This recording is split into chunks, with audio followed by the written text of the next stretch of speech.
So cyber security भन्नाले है about the internet, about the computer, कसरी computer system लाई कसरी internet and the network system लाई secure गर्ने भन्ने कुरा cyber security भित्र पर्छ. Cyber security भनेको not only hacking मात्रै चाहिँ होइन कि scamming, phishing, then breaching of the privacy हरेक कुराहरु पर्छ है. So we are like exposed in this technological world. That's why we need to know what like cyber security is र हामीले चाहिँ कसरी protect हुन सक्छौं हामी भनेर सिक्नु पर्ने हुन्छ है त. So यहाँ answer the following question मा के भनेको छ त भन्दाखेरि has anyone faked or bullied you in social media? तपाईलाई कहिले कसैले सोशल मिडियामा बुली गरेको छ अथवा कोही तपाईले फेक मान्छेहरु भेट्टाउनु भएको छ भनेर भनेको छ है. बुली गर्ने भनेको के हो, कसले भन्छ बुली गर्ने भन्छ नि. So what is that? जसले माइक अन गरेर भन्नु. जसलाई पनि हामीले त्यो तिमी काले छौ तिमी मोटे छौ गरेर हामी डेली भन्दै जान्छौं, त्यो पनि एक प्रकारको बुली नै हो सर. तर साइबर बुलिङमा यस्तो हुन्छ कि हामीले मेसेजबाट तिनीहरुलाई केही नचाहिने कुराहरु ट्रान्सफर्म गरिराछौं. ओके है. बुली भनेको चाहिँ कसैलाई मेन्टली अब फिजिकल प्रेजेन्ट छ, अब फिजिकली प्रेजेन्ट छ भने त फिजिकली गर्ने भयो हैन. सो लाइक मेन्टली हरास गर्ने by like abusing them, by verbally abusing them, गाली गरेर हुन्छ कि उनीहरुलाई बडी शेमिङ गरेर हुन्छ कि रेसिजम को आधारमा हुन्छ कि कसैलाई चाहिँ मेन्टली abuse गर्नेलाई चाहिँ बुली गर्ने भनेर भनिन्छ है. सो लाइक कसैको त्यस्तो कुनै इन्सिडेन्ट छ तपाईहरुलाई कसैले फेक प्रिटेन्ड गरेको अथवा बुली गरेको भन्ने? If you have, you can share with us. कसैको छ? मैले बरु गरे सर. हो, त्यस्तो गर्न हुँदैन.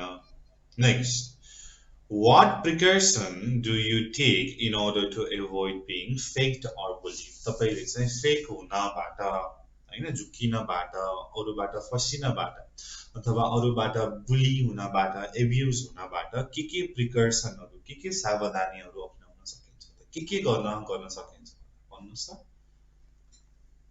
आफ्नो मोबाइलको पासवर्ड कडा हाल्ने, फेसबुकको पासवर्ड कडा हाल्ने, त्यो मान्छेको पुरा डिटेल लिने, आफ्नो डिटेल धेरै छिटो नभन्ने. ओके, सो लाइक मेन त नचिनेको मान्छेसँग कुरा नगर्ने हैन. कोही लाइक सस्पिशियस लाग्छ भनेदेखि जस्ट लाइक एभोइड देम. आफ्नो पर्सनल डिटेल्स, नाम त भइ नै हाल्यो, कहाँ बस्नुहुन्छ, about your age, about your school, about your location कहिले पनि नखोल्ने हैन. सकेसम्म नचिनेको मान्छेसँग नबोल्ने, त्यही नै हो प्रिकर्सन.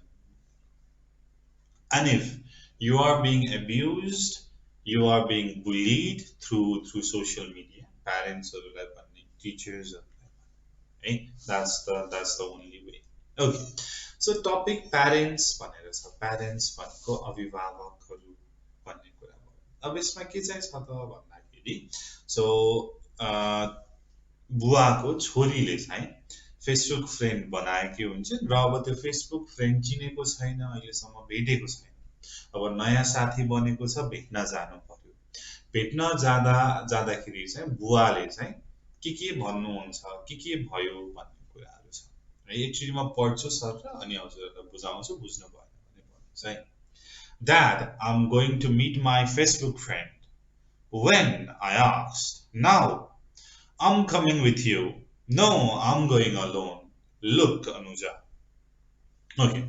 So, Dad, म मेरो फेसबुक को साथीलाई भेट्न जाँदै छु. कहिले भनेर मैले सोधेँ. अहिले म तिमीसँग आउँछु भनेर मैले भने. Right? No, I'm going alone. हैन, म एक्लै जान्छु. No. Okay, look, Anuja भनेर उले चाहिँ भन्दै थियो. अनुजा हेर भनेर भन्दै थियो. त्यति बेला नै अनुजाले कुरा हैन भन्न चाहिँ भनेको कुरा नसकाउँदै बीचमै भने. You are obsessed that nothing is going to happen to me. So obsessed भनेको चाहिँ कोही प्रति पागल हुने और एकदमै धेरै पोसेसिभ हुनेलाई चाहिँ obsessed भनेर भनिन्छ. ड्याड तपाई ममा धेरै obsessed हुनुहुन्छ, मलाई केही हुनेवाला छैन. Anuja, my daughter is only 13. She spends most of her time on computer chatting with her friends and sending messages. She has many e-friends. A couple of days ago, she told me about her new e-friend. She is 12 and Anuja is very fond of her. And now she is going to meet her. I warned her about bad people who fake themselves as teenagers, chat with girls like her, and seek opportunities to take advantage of innocent girls. But she doesn't listen to me. She thinks I am an old man who is overprotective of his daughter, a man who sees ghosts in every dark corner. So Anuja, मेरो छोरी मात्र 13 वर्षकी छिन्। उनी उनको प्राय समय computer chatting गरेर मेसेज पठाएर बिताउँछिन्। उनको धेरै यी फ्रेन्डहरू छ। यी फ्रेन्ड भनेको इन्टरनेटका साथीहरू, रियल भेटेको छैन, not a classmate, not a सोसाइटीको फ्रेन्ड, सधैँ भेट्ने होइन, कहिले पनि भेटेको छैन यी फ्रेन्डहरूलाई। सो केही दिन अगाडि उसले चाहिँ मलाई उसको नयाँ यी फ्रेन्डको बारेमा भनेकी थिइन्। उनी 12 वर्षकी थिइन् and Anuja is very fund of her. Fund भनेको रुचाउनु, मन पराउनु, लाइक भनेर भनेको है। र अनुजाले अर्को साथीलाई धेरै नै मन पराउँछिन् र उनी उसलाई भेट्न जाँदैछिन्। I warned her about bad people who fake themselves as teenager. मैले उसलाई चेतावनी दिए, वार्न गरे, सम्झाएँ। मान्छेहरूको बारेमा जसले चाहिँ आफू टिनेजर हुन्, वयस्कको हुन्, टिनेजर हैन, एडोलेसेन्स उमेरको हो भनेर आफूले फेक सोशल मिडिया एकाउन्टहरू बनाउँछन् र इनोसेन्ट गर्ल्सहरूको चाहिँ एडभान्टेज दिन्छन्, कुरा गर्छन् गर्ल्सहरूसँग एन्ड सिक अपर्च्युनिटी। सिक भनेको सर्च भनेर भनेको है।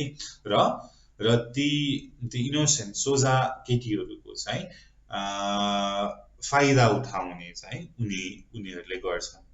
But she doesn't listen to me, तर उनले मलाई सुन्दैनन्। उनले के सोच्छिन् भन्दाखेरि म एउटा बुढो मान्छे जुन चाहिँ आफ्नो छोरीप्रति ओभर प्रोटेक्टिभ छ। ओभर प्रोटेक्टिभ भनेको चाहिने भन्दा बढी प्रोटेक्सन गर्ने। एउटा बुढो मान्छे who is overprotective of her daughter र जसले चाहिँ हरेक कुनामा भूतलाई देख्छ। यसको मिनिङ के चाहिँ हो त? who sees ghost in every corner भनेको यो चाहिँ इडियम हो हैन। इडियम भनेको चाहिँ उखान भनेर हुन्छ नि, जसको डाइरेक्ट मिनिङ हुँदैन, जसको चाहिँ इन्डाइरेक्ट मिनिङ हुन्छ। जस्तै नेपालीमा काम गर्ने कालु मकै खाने भालु भनेर भनिन्छ। काम कालुले गर्यो, मकै भालुले खायो भन्ने लिटरल मिनिङ होइन नि त हैन। मेहनत एउटाले गर्छ, फल अर्कोले खान्छ भन्ने कुरा भयो। त्यस्तै गरी who sees ghost in every dark corner भनेको चाहिँ who is over protective, जसले चाहिँ हरेक मान्छेमा चाहिँ नराम्रो देख्छ। हरेक मान्छेमा नराम्रो देख्छ भन्दा पनि उसले चाहिँ धेरै मान्छेलाई चाहिँ डाउट गर्छ। त्यस्तो मान्छेलाई चाहिँ see ghost in every corner भनेर भनिन्छ। Look, honey, I'm not saying you can't meet your friend. All I'm saying is let me come with you. हेर नानी, मैले तिमीलाई भनेको तिमी जान सक्दैनौ, तिम्रो साथीलाई भेट्न सक्दैनौ भनेर भनेको होइन। मैले यति मात्रै भन्दैछु कि म पनि तिम्रो साथमा आउँछु, मलाई पनि तिम्रो साथमा आउन देऊ। म कारबाट बाहिर पनि निक्लिदिन। यदि मैले कुनै केटी 12 वर्षको देखे भने I'll do some window shopping and you go meet with her. म चाहिँ I'll do window shopping, तिमी जाऊ र तिमी भेट। तर होइन, यदि त्यहाँ कुनै केटी छैनन् भनेदेखि हामी 10 मिनेट बस्छौं र त्यसपछि फर्किन्छौं भनेर उसले भने। This is ridiculous. She stamped her feet. Stamp भनेको चाहिँ भुइँमा खुट्टा बजार्नेलाई stamp। यो त एकदम नचाहिँदो कुरा हो भनेर उसले चाहिँ खुट्टा बजारे। Why? Is it because I'm 60 years old, or is it because I'm big belly, or because there is no hair in my shirt? On my head that you are ashamed of going out with me भनेर भनिन्छ हैन। So like उसले चाहिँ यो एकदम नचाहिने कुरा हो भनेर भनेपछि सो के चाहिँ भन्यो त भन्दाखेरि कि म 60 वर्षको भएर हो कि त मेरो ठुलो पेट भएर हो कि मेरो टाउकोमा कुनै पनि कपाल छैन कि तिमीलाई मसँग जान लाज लाग्छ भनेर उसले चाहिँ आई ट्राई टु जोक भनेर भनेको छ उसले जोक गर्न ट्राई गर्यो dad I think I must tell you something भनेर छ ड्याड मैले तपाईलाई केही कुरा भन्नुपर्छ भनेर उसले भन्यो I'm listening मैले सुन्दै छु भनेर ओके भन भनेर भन्यो I'm not a girl I'm not a girl for the girl I mean the friend I'm going to meet म केटी होइन मैले भन्न खोजेको म त्यो केटीको लागि केटी होइन मैले भन्न I mean the friend I'm going to meet मैले भन्न खोजेको त्यो साथीको लागि जसलाई म भेट्न जाँदैछु you lost me अब यहाँ you lost me भनेको तिमीले मलाई गुमायौ भनेर भनेको हैन lost अथवा तिमीले मलाई हरायौ भनेर भनेको हैन मैले बुझिन भनेर भनेको है सो यो चाहिँ फिगरेटिभ स्पीच भयो सरी मैले भन्न खोजेको मैले उसँग एज अ केटा भएर च्याट गरे You mean you pretended to be a boy to this girl? I stayed at her and the car swayed a little, which I controlled. तिमीले भन्न खोजेको तिमीले त्यो केटीसँग केटा भएर कुरा गर्यौ भनेर उसले यसरी आँखा तरे स्टियर भनेको आँखा तरे The car swayed a little, which I controlled. Swayed भनेको चाहिँ अलिकति अनकन्ट्रोल हुनु एकैचोटी डाइरेक्सन चेन्ज हुनु जुन चाहिँ मैले कन्ट्रोल गरे Yes, she knows me as a boy. हो उसले मलाई केटा भनेर चिन्छ गॉड ए भगवान भनेर उसले I try to digest this new information मैले यो नयाँ इन्फर्मेसनलाई पचाउन ट्राई गरे हामी जब त्यो ठाउँमा पुग्यौं म कारको बाहिर निक्ले र यताउति हिँडे त्यहाँ कुनै गर्ल मैले देखिन केही 100 मिटर अगाडि एउटा कार थियो जसमा डार्क विन्डो थियो जुन चाहिँ अर्को साइडमा पार्क गरेको थियो नजिकै एउटा प्लेग्राउन्ड थियो जहाँ केही केटाहरू क्रिकेट खेल्दै थिए केही गाईहरू ड्राइड पराल खाँदै थिए पराल चपाउँदै थिए मन्चिङ भनेको चपाउने है मैले मेरो घडी हेरे and started pacing up and down the road started pacing भनेको छिटो हिँड्न थाले up and down the road तल माथि गरेर हिँड्न थाले मैले फेरि त्यो कारमा हेरे र फेरि हिँड्न थाले the car started and sped away car start भयो र त्यहाँबाट गयो I again consulted my watch मैले फेरि मेरो घडी हेरे 10 मिनेट बित्यो र त्यहाँ कुनै पनि केटीको साइन थिएन म मेरो कारसम्म गए भित्र छिरे र मैले भने You see, I was right. There was no one here. The girl you chatted on the internet must be fake. तिमीले देख्यौ म सही छु यहाँ कोही मान्छे छैन यहाँ कोही छैन जुन तिमीले इन्टरनेटमा च्याट गर्यौ त्यो चाहिँ फेक थियो पक्कै फेक थियो भनेर मैले भने अर्को दिन लन्च टाइममा मैले यो सबै इभेन्ट चाहिँ मेरो साथी ध्रुवलाई So colleague भनेको छ COLLEEGUE colleague भनेको सहकर्मी तपाई कुनै अफिसमा काम गर्नुहुन्छ र तपाई सँगै काम गर्ने कोही छ भनेदेखि उसलाई colleague भनेर भनिन्छ So you think that some bad guy was trying to approach your daughter he smiled उसले भन्यो के तिमीलाई लाग्छ कोही नराम्रो मान्छेले तिम्रो छोरीलाई एप्रोच गर्न खोजेको तिम्रो छोरीलाई भेट्न खोजेको हो कुनै नराम्रो मान्छेले भनेर उसले चाहिँ स्माइल गर्यो तिमी किन हाँस्दै छौ भनेर मैले भने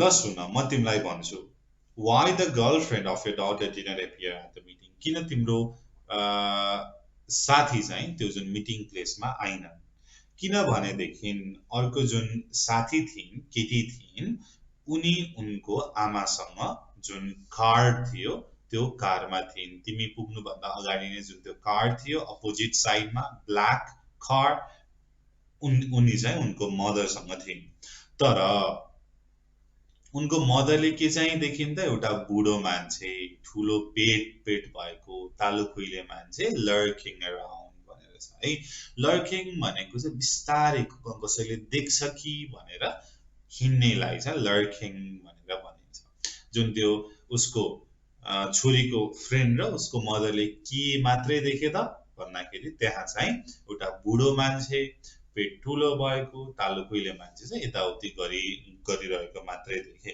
मिटिङ प्लेसमा। त्यही नै भएर जुन आमा थिइन् उनले चाहिँ उसलाई चाहिँ उसको डटरलाई कारबाट बाहिर आउन दिएनन् र उनीहरू जस्ट आफ्नो घर फिर्ता गयो। You mean she saw me and I stammered. Stammer भनेको चाहिँ बोल्दा बोल्दै अड्किनुलाई स्ट्यामर गर्ने भनेर भनिन्छ। तिम्रो मतलब उनले मलाई देखिन् र yes she saw you. Do you know what she said about you? उनले उनले तिमीलाई देखिन् र तिमीलाई थाहा छ उनले तिम्रो बारेमा के भनिन्? उसले हाँस्दै भन्यो।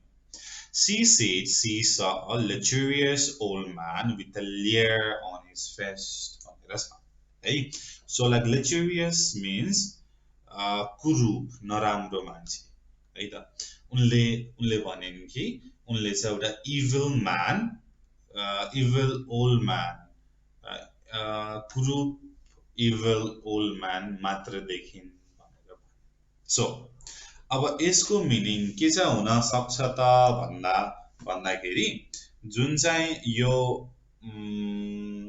मदर छिन् नि हैन, मदर चाहिँ उसको साथी ध्रुवको चाहिँ कि त वाइफ हुनु पर्यो कि त उसले चिनेको कोही हुनु पर्यो। द्याट्स वाइ ध्रुवलाई चाहिँ थाहा भयो कि त्यो वुमनको हो भने है त। अब यसको मोरल अफ द स्टोरी भनेर छ। The moral of the story भनेको we should not chat with unknown people on the internet. हामीले इन्टरनेटमा नचिनेको मान्छेलाई नजानेको मान्छेलाई सँग बोल्न हुँदैन। Also हामीले कोही मान्छेसँग बोल्दै छौं भनेदेखि उनीहरूको आइडेन्टिटीको बारेमा कन्फर्म हुनुपर्छ। उनीहरू को हुन् भनेर हामीलाई अगाडि नै थाहा हुनुपर्छ। र यदि तपाई कोही मान्छेसँग भेट्न जाँदै हुनुहुन्छ भनेदेखि नजानुस्, तर भेट्न जाँदै हुनुहुन्छ भनेदेखि at least you should tell someone, कसैलाई चाहिँ भनेर जानुपर्छ। एन्ड अगेन है, सो यो Facebook, Instagram and like all this social media आफ्नो प्राइभेसी चाहिँ मेन्टेन गर्नुपर्छ अहिलेदेखि नै है त। सो यसमा नबुझ्नु भएको केही छ तपाईहरुले भन्नुस्, केही नबुझ्नु भएको छ भनेदेखि केही क्वेशनहरु छ। सो है, यो चाहिँ सीन प्यासेज भयो। यहाँबाट चाहिँ जस्तै यो अब लुक देखि चाहिँ यो जोक सम्म चाहिँ तपाईको एक्जाममा आउन सक्छ। भनेको अब एक्जाममा पनि फेरि पढ्दै बस्ने हो र होइन नि, हैन? यो त हामीले पहिला पढिसकेका छौं, बुझिसकेका छौं। डाइरेक्टली तपाई क्वेशनमा जम्प